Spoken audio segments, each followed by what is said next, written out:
주신 주님 주의 나라 임하셨네.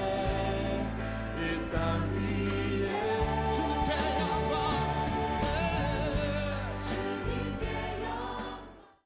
자, 첫 번째 같이 한번 따라합니다. 한치 앞을 모르는 인생들. 정말 사도 바울을 통해서 우리가 유라굴로 광풍에서 살아나는 그런 기적을 우리가 체험하게 됩니다. 그러나 그 사건이 시작되면서 한치 앞을 모르는 인생들이라는 그 모습을 발견하게 되죠. 자, 첫 번째, 바울의 의견과 세상 전문가들의 의견이 다른 것입니다. 바울의 의견은 배가 로마로 출항하려고 할 때 출항하면 큰 재앙이 온다, 이렇게 바울은 말씀을 하게 됩니다. 사도행전 27장 9절 말씀과 10절 말씀을 같이 읽겠습니다. 여러 날이 걸려 금식하는 절기가 이미 지났으므로 항해하기가 위태한지라 바울이 그들을 권하여 10절 말하되 여러분이여 내가 보니 이번 항해가 하물과 배만 아니라 우리 생명에도 타격과 많은 손해를 끼치리라 말씀했습니다. 오늘 사도 바울은 바다 전문가는 아니죠. 하나님을 잘 믿고 또 예수님의 복음을 온 세계에 전하는 선교사님이. 그런데 하나님이 늘 함께 하시고 성령이 함께 하시니까 늘 성령에 감동된 말씀을 필요할 때마다 주곤하셨어요. 그래서 그 백부장에게 지금 이 배가 로마로 출항하면 안 된다. 출항하게 되면 얼마 안 돼요. 큰 재앙을 맞게 된다. 이렇게 사도 바울은 성령에 감동된 말씀을 하셨습니다. 그러나 사도행전 27장 11절 말씀에 세상 전문가들의 의견은 사도 바울의 말을 무시하고 선장과 선주의 말을 더 신뢰하면서 그 배가 출항하게 됩니다. 엄청난 그 무역선이 로마를 향하여 출항하게 되는 것이죠.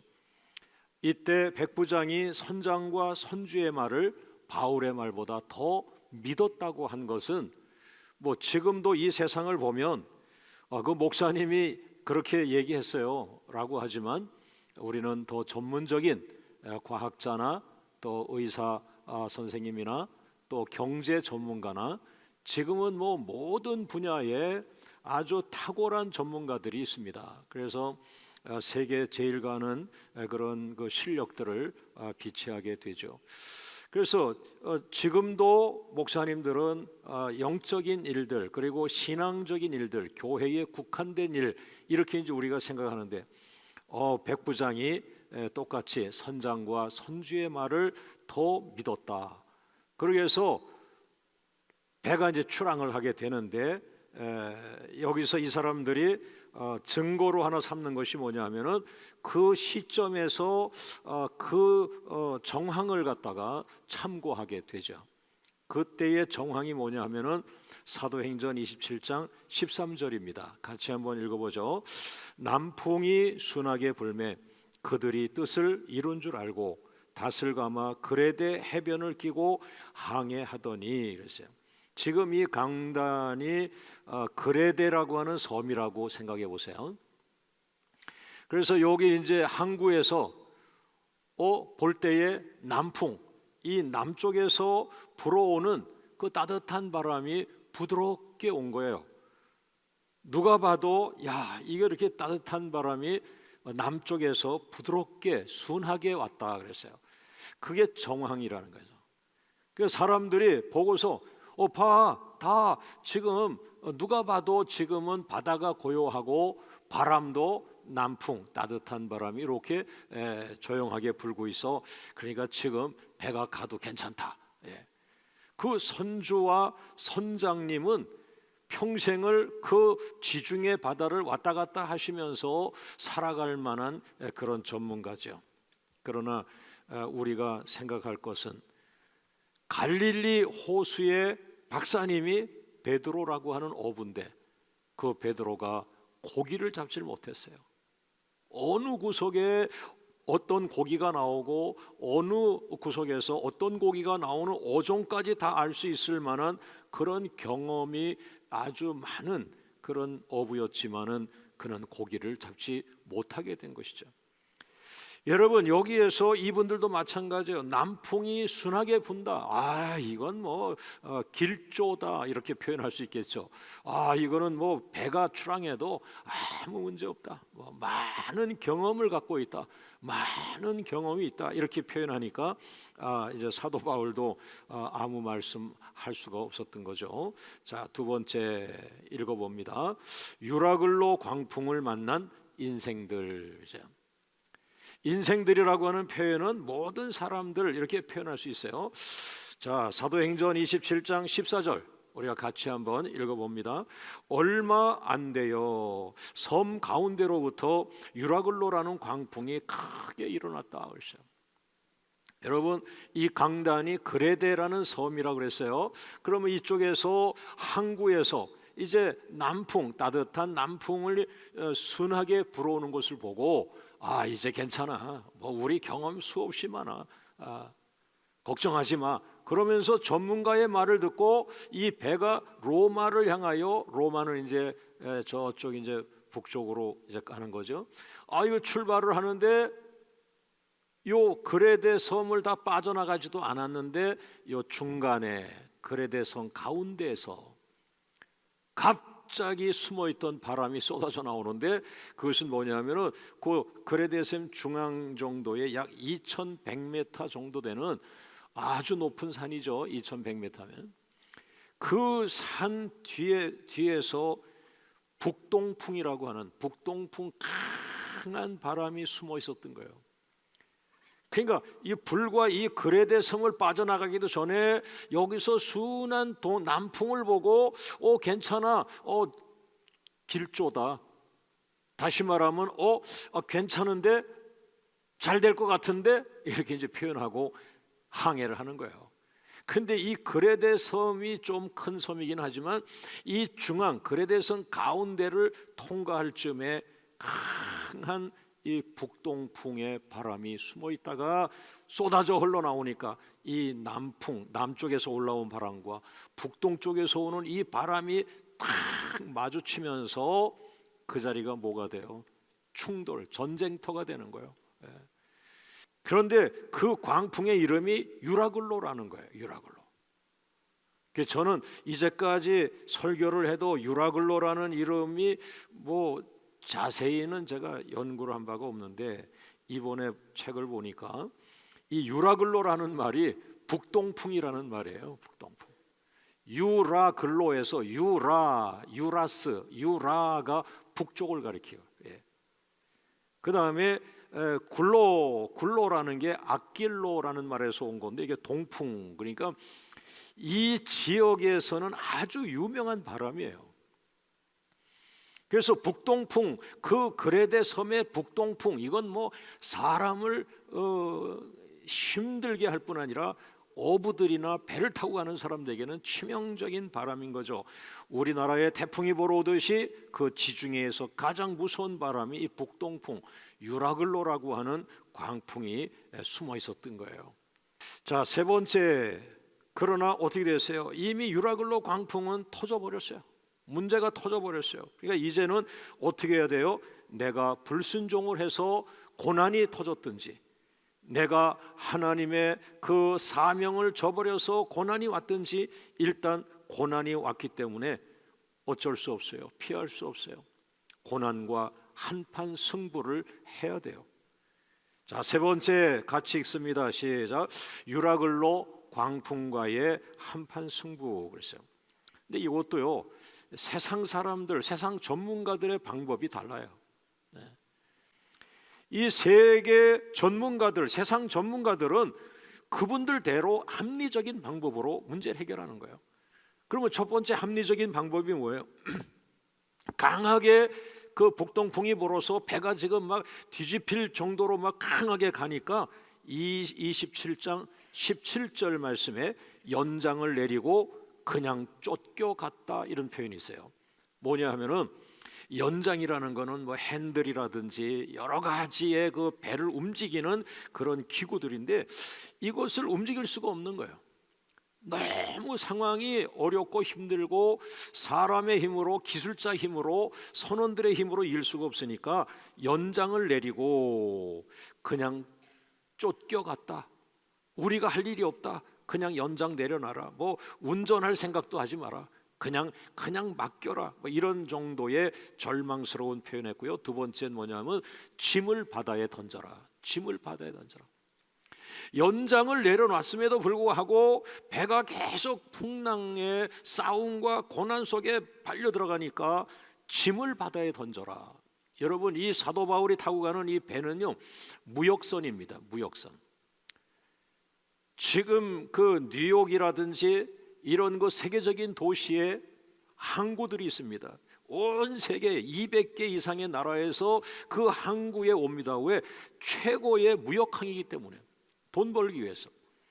로마가 바로 그와 같은 세계 제1의 무역항인데 돈을 벌기 위해서 무역선을 지금 가고 있는데 지금 생명의 위협이 오니까 그 무역하러 갔던 그 짐들, 돈이죠. 이걸 다 바다에 던지는 거예요. 뭐 이러리라는 생각을 했겠어요? 돈을 많이 벌려고 가고 있는 이 무역선에 오히려 그렇게 아끼던 돈에 해당하는 짐을 바다에 던지는 거예요. 이거 얼마나 가슴이 아프겠어요, 이 사람들. 그러나 마지막 살아나면 돈은 다음에 또 한번 벌 수 있다 하는 생각에서 목숨이 먼저다 이런 표현을 하고 있고요. 세 번째는 짐을 다 버렸음에도 이 배가 감당을 못하고 계속 파도에 휩쓸려 가니까 더 배를 가볍게 하기 위해서인지 몰라도 배의 기구들을 바다에 던져라 하셨어요. 사도행전 27장 19절을 보면은 배의 기구를 그들 손으로 바다에 막 던지기 시작하는 거예요. 그러니까 이제는 바람이 멈춰도 이 배는 앞으로 나갈 수 있는 기구들이 없는 거예요. 그럴 정도로 생명이 중요하다. 다 버려라, 다 버려라 이게 된 거죠. 그러나 그런 상황이 와도 네 번째로 구원의 소망이 없는 거예요. 그런 상황에서 이제는 뭔가 좀 살아나는 기미가 보여야 되는데 다 버렸는데도 돈도 버리고 짐도 버리고 뭐 배의 기구도 버리고 다 그 전문가의 자존심도 버리고 그냥 땅바닥에 떨어져 있는데도 유라글로 광풍은 강하게 막 계속 몰아치는 거예요. 뭐 하루 종일 몰아치고 이틀 몰아치고 3일, 4일, 5일, 6일 하면서 성경에 보니까 한 14일을 그렇게 가면 구원의 소망이 전혀 없어진 거예요. 네 번째, 여러분 요까지면은 이제 전반부에 해당합니다. 이제 네 번째가 중요한데, 자, 손을 한번 들고 따라합니다. 손을 들고 번쩍 들고 따라합니다. 내가 항복할 때 하나님께서 나타나신다. 할렐루야. 바로 이 하나님의 역전, 하나님의 축복이 기다리고 있었던 거예요. 그러니까 하나님은 첫째 날부터 개입하실 수 있어요. 여러분의 회사 첫째 날부터 지켜줄 수가 있어요. 여러분의 가정의 고난 첫째 날부터 지켜줄 수가 있어요. 근데 하나님은 전능하신 분이에요. 인간이 겪고 있는 작은 풍랑은 인간에게는 어마어마하지만 창조주 하나님에게는 작은 찻잔 안의 움직임과 같은 거예요. 하나님은 움직이지 않습니다. 언제까지? 내가 손들고 항복할 때까지. 할렐루야. 그래서 사도행전 27장 22절 말씀 같이 읽어봅니다. 내가 너희를 권하노니 이제는 안심하라. 너희 중 아무도 생명에는 아무런 손상이 없겠고 오직 배뿐이리라. 그러니까 그 배 안에 하나님께서 바울이라고 하는 경건한 하나님의 사람을 통해서 너는 입을 열어 내 생각을 그 배에 있는 사람들에게 말해다오. 여러분 어젯밤에 하나님의 사자가 내 옆에서 나타나셨습니다. 어젯밤에 하나님의 사자가 나타나셨습니다. 어젯밤에 하나님의 사자가 나에게 나타나서 너희는 안심하라. 너희 그 배에 타고 있는 276명 한 명도 죽지 않는다. 다 살아난다. 할렐루야. 참 하나님은 사랑의 하나님이세요. 그 예수 믿는 사람들 이쪽으로 그런 게 아니에요. 모든 사람을 다 살린 하나님. 일반 은총과 특별 은총, 하나님의 은총은 모든 사람을 다 살리시는 하나님이시. 할렐루야. 그런데 여러분 한번 생각해 보셨어요? 왜 14일째에 하나님은 나타나셨는가? 항복하는 순간, 하나님 앞에 오는 순간, 하나님을 찾는 순간, 하나님 도와주세요. 할렐루야. 14일째에 하나님께서 나타나신 거예요. 예. 이 14일이라고 하는 것은 전문가들이 다 방법을 써본 거야. 이 방법도 써보고 저 방법도 써보고 돈도 써보고 경험도 써보고 지인도 찾아가 보고 높은 사람도 찾아가 보고 다 한 거예요. 안 된 거예요. 그 안 된 것이 계속 안 돼서 이제는 완전히 손과 발을 들어버린 거예요. 항복한 거예요. 저는 그렇게 해석합니다. 그게 14일이 아닌가. 예. 여러분 그 유라글로 광풍이 얼마나 한데 14일 못 견뎌요. 2, 3일이면 다 깨져가지고 다 사람 죽어요. 그런데 하나님이 깨지지 않게 보호하신 거예요. 이 사람들을 다 살려내신 걸 보면 하나님은 지금 그분들과 땡기고 밀고 하고 있었던 것은 아닐까. 교만한 인생들, 전문가라는 이름으로 하나님을 무지하게 여기며 무시했던 교만한 인생들, 너희들이 할 것 다 해봐라. 너희들의 과학적인 방법, 너희들의 그 수천억 되는 수조 원이 되는 어떤 부자는 뭐 상상할 수 없는 돈을 갖고 있는 거예요. 그러나 그 부자는 지금 제일 두려워한 거예요. 두려워하지 않는 사람은 돈이 없는 사람이에요. 더 정확하게 두려워하지 않는 사람은 하나님을 대면하고 있는 사람이에요. 내가 속한 바 곧 내가 섬기는 여호와의 사자가 어젯밤에 내 곁에 서서 말씀하셨다. 이 기도입니다. 기도 생활 꾸준히 하는 사람, 깊은 기도자가 되고 나니 어느새 하나님과 교통하는 사람이에요. 세상은 난리가 나지만 그 사람의 심령은 천국이요. 내가 너와 함께 있으리라. 내가 너를 도와주리라. 내가 너를 버리지 아니하리라.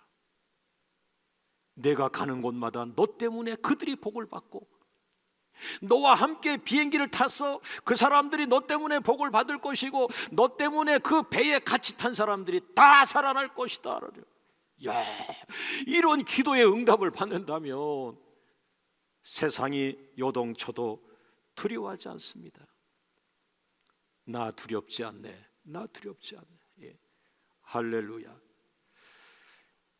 전문가가 손들고 항복하는 것이 14일이 걸렸다. 여러분, 기도자들은 14일 걸리지 않습니다. 하루도 걸리지 않습니다. 아침에 기도해서 응답 받았는데 오후 3시경에 두근두근하고 두려움이 온다. 빨리 그 자리가 어디든지 다시 무릎 꿇을 수 있습니다. 기도자들은 어디서든지 무릎 꿇자마자 성령은 이미 내가 너와 함께 있다. 에녹과 같이 동행하듯이 이미 내가 너와 동행한다. 너 두려워하지 마. 이건 아무것도 아니야. 그러면 다시 오후 3시에 또 일어나는 거죠. 왜? 하나님의 사람의 특징은 주머니에 몇십억을 갖고 다니냐가 아니라 내 안에 하나님의 평안이 있느냐. 할렐루야. 5번째 같이 읽어봅니다. 시작. 고난과의 한판 승부는 하나님의 도우심으로 모두 살아났다. 야, 이제 우리가 이 고난과 어떻게 싸우지 막 시작할 때는 이 고난과 싸우다가 우리 가족 다 죽는 거 아닌가라고 하지만 여러분 배후에는 하나님의 영이 동행하십니다. 내가 보혜사 성령을 너에게 보내리니 그 보혜사 성령이 너희의 옆에 있으며 너를 도와줄 것이며 너를 붙잡아 줄 것이며 너를 이끌어 줄 것이며. 할렐루야, 할렐루야. 그래서 여러분이 전혀 경험이 없고 새로운 고난과 부닥쳤어도 그 현상을 무시하진 않지만 늘 도와주시던 하나님, 골리앗 앞에서 다윗에게 위로 주시고 격려 주시고 내가 너와 함께 있으리라고 하신 그 하나님이 오늘 여러분의 삶에 나타나도록 기도하실 때 고난은 여러분의 승리, 영어로 한다면 you win, 내가 이긴다. 왜 여러분이 이깁니까? 여러분이 하나님 쪽에 있기 때문에. 더 정확하게 말하면 하나님이 여러분 편에 있기 때문에. 할렐루야, 할렐루야. 바울의 말처럼 276명 하나님 믿지 않는 사람들입니다. 바울 때문에 삽니다. 바울 때문에 삽니다.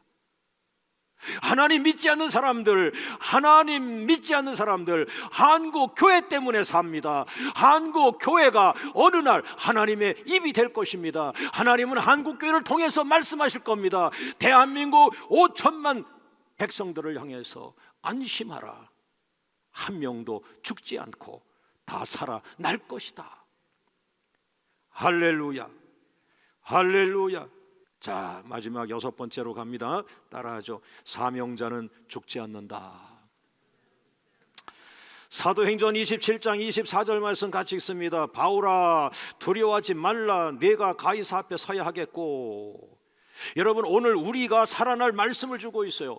한국 교회가 죽지 않습니다. 한국 교회가 살아날 이유가 무엇입니까? 오늘 사도행전 27장 24절 말씀이에요. 바울아, 두려워하지 말라. 한국 교회야, 두려워하지 말라. 너희가 가이사 앞에 서야 한다. 가이사가 뭡니까? 로마 황제 가이사입니다. 바울아, 너 지중해에서 빠져 죽지 않아. 지금 너는 가이사를 향하여 내가 보내고 있는 거야. 수갑을 차고 죄수의 모습이지만 영적인 건 달라. 너는 지금 이 땅에서 할 일이 많아. 그러나 내가 너를 로마에 보내고 있는 거야. 너는 로마에 가서 로마 황제 가이사 앞에 서야 돼. 그리고 로마 전체에 예수 복음을 선포해야 돼. 너 죽지 않는다. 왜 그럴까요? 그가 무엇이 훌륭하길래, 사도 바울이 무엇이 훌륭하길래 하나님은 사도 바울을 살리려고 했었을까요? 하나님의 관점, 바울을 바라보는 관점. 그가 뭐가 훌륭하길래 하나님은 그 바울을 살렸지? 왜 바울이 죽어서는 안 되는 사람이야? 왜 하나님은 바울을 살렸어? 그랬더니 하나님 뭐라고 그래요? 그 바울의 마음속에는 가이사 앞에 서야 되는 로마 선교 비전, 로마 선교 비전이 있는 거예요. 여러분, 성경 구석구석을 다 들춰보세요. 로마 선교 말한 사람은 사도 바울밖에 없어요. 바울아, 네 가슴에 펄펄 끓어오르는 용광로처럼 살아있는 사명이 있는데, 너는 사명이야. 너는 작은 사람이지만 너는 사명이 뜨거워. 네 가슴 속에 불덩어리 같은 사명이 있는데, 그것은 로마 복음 전도, 로마 선교. 로마에도 교회가 세워지면 좋겠다. 뉴욕에도 교회가 세워지면 좋겠다. 런던에도 교회가 세워지면 좋겠다. 로스앤젤레스에 교회가 세우면 좋겠다. 그래서 한국의 교회 그 장로님 목사님들이 그냥 미국도 가고 영국도 가고, 지금 한국 교회가 없는 데가 없어요. 하나님의 관점, 바울아, 내 안에 특별한 사명이 있다. 그 사명 때문에 너는 살아난다. 내가 너를 살릴 것이다. 하나님이 기뻐하는 것은 우리들 속에 살아있는 사명. 오늘 찬양하신 분들이 찬양이 사명인 거예요. 그렇게 보여요, 제 눈에. 집사님 정말 청년 때 만나는데 예배 전문가, 찬양 전문가. 사명이야, 사명. 내가 목사는 아니지만 하나님, 나는 이제부터 예배가 나의 사명입니다. 나는 찬양이 나의 사명입니다. 찬양을 사명이라고 믿는 그 집사님에게 하나님의 큰 손, 하나님의 능력의 손, 하나님의 권능의 손이 그 집사님을 붙잡고 보호하고 지켜주시고 이끌어주시고. 할렐루야, 할렐루야. 여러분의 사명은 무엇입니까? 우리 교회의 사명은 무엇입니까? 그 사명 때문에 우리는 죽지 않습니다. 생명의